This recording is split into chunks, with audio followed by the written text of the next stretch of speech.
第62章，老马回了。我终于接到了马从敬的电话。我道：老马，你总算冒头了。如果你再不打电话过来，我都以为你是不是挂了。马从敬嘿嘿一笑，道：你还顶不顶得住？我有什么顶不住的？我一个普通业务员，天垮了跟我有鸟关系啊，又不耽误我赚钱。你来香蜜湖坐一坐吧。我坐车到了香蜜湖，沿着马从敬信息给我的指引，我进了一家茶餐厅。马从敬就坐在茶餐厅里面，和他一起的还有一个男人，40多岁的样子，个子不高，很猥琐的模样。这边，陈斌。我冲着马从敬笑了笑。马从敬站起身来，指了指面前的猥琐男，这是叶总，叶志辉的名字你听过没有？我有点懵逼。马从敬跟对方解释，这是新员工，进公司只有几个月，是我们华南区最快销工记录。叶志辉笑了笑，小伙子，叶志辉现在就是你们的总裁，以前是你们的营销总监。我很尴尬，心想混得连公司的老大名字都没听过，是不是太次了？为了掩饰尴尬，我道：叶总，我们华南区对您的宣传不到位，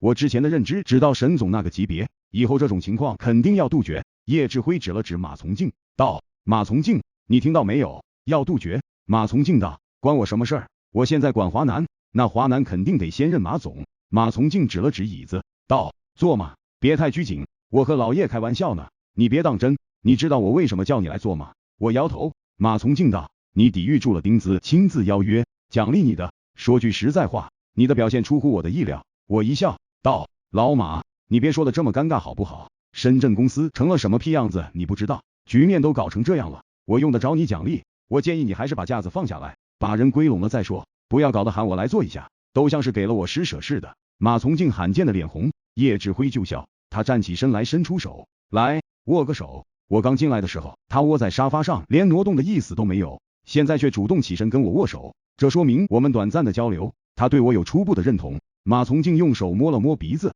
道：陈斌，你为什么拒绝丁资？我觉得这不容易吧。我道：我说是因为对你忠心耿耿，你信不信？我信。怎么不信？你刚进公司的时候是个什么鸟样？歪瓜裂枣的，我辛辛苦苦把你带出来了，怎么了？你要当白眼狼？马从敬一脸理直气壮的道。我冷笑道：那要不我明天写个万言的感恩书，发在公司内网上，让全国的分公司都传阅。叶志辉窝在沙发里笑出了猪叫声。好了，开玩笑适可而止。我说一下目前博越的情况，陈从海带了1/3人走，我们公司应该说伤得厉害，尤其是华南这边最严重的又是深圳。我刚才看了一下，深圳业务员一共只剩24个人了，商务经理就剩高燕，但是除了深圳之外，广州王菲留下来了，当然老沈跑了。不管怎么说，跑的人基本上不是我们一条线的人。刚才有一点马从敬说的没错，我们让你来做一做，真的是因为你能拒绝丁资，如果没有这个前提，马从敬可以跟你做，我就没有必要认识你了。小伙子，你觉得是不是？